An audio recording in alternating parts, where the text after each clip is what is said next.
Welcome to Man Does Tech, where I solve the problems you didn't even know you had.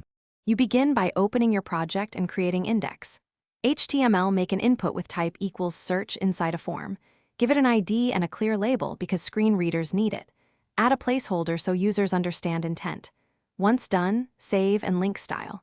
CSS and app. JS at the top or bottom of the page respectively. This quick setup gets the element on the page. Now you have a tangible field to style and script. Next, you style the box. Set padding, border radius, and a responsive width using % or max width so it fits layouts. Make sure focus styles are visible for keyboard users and include area label for accessibility. Then, in app. JS, select the input by ID and attach an event listener, either input for live filtering or submit for search on enter. Use a small debounce when handling input to avoid excess processing. These steps tie appearance to behavior, so the control works and looks good. Finally, wire the search to actual results. Either filter a list in the DOM or build a query string and redirect to a results page.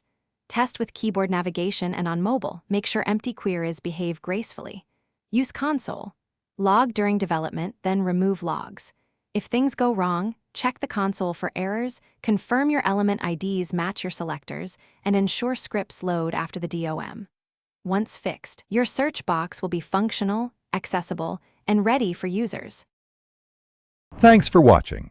If you found this helpful, don't forget to like and subscribe.